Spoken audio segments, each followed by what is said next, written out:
It's not just biofuel and Gitmo. John Stossel is joining us with more government programs that fail the common sense test.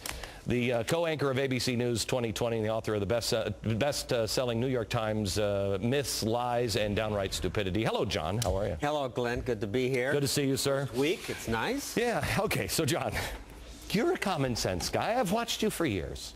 You are the one that always will come on TV and I go, yeah, that kind of makes sense.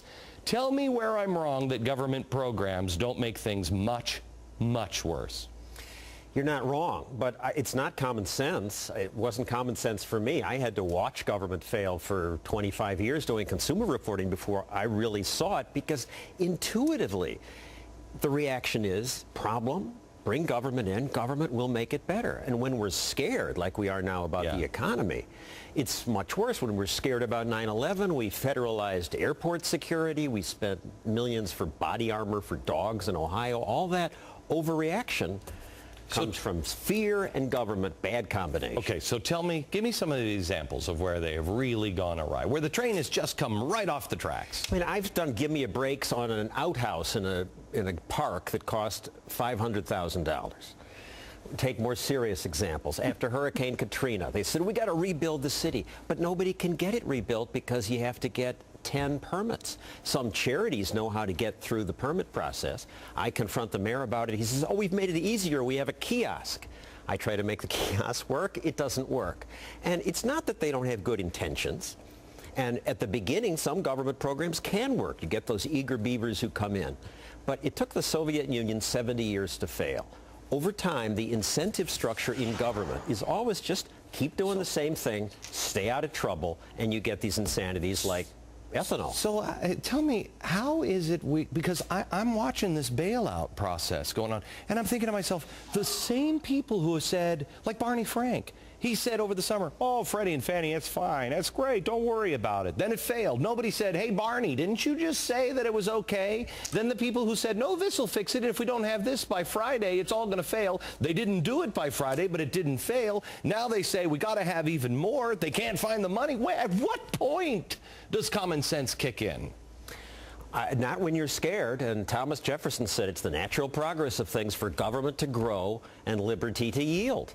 And all these people feel they have to do something because we're in crisis. But why are we in crisis? We're at 7.5% unemployment. In 1982, it was over 10%. Nobody even remembers that. It may become a crisis, but it's not a crisis yet. Can we, in reading the Founding Fathers, they all were very clear. This experiment will not work without a religious, moral people, without people who regulate themselves.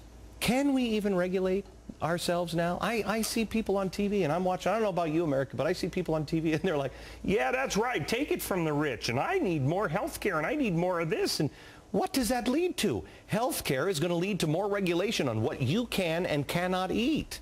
And rationing on what kind of health care you can get.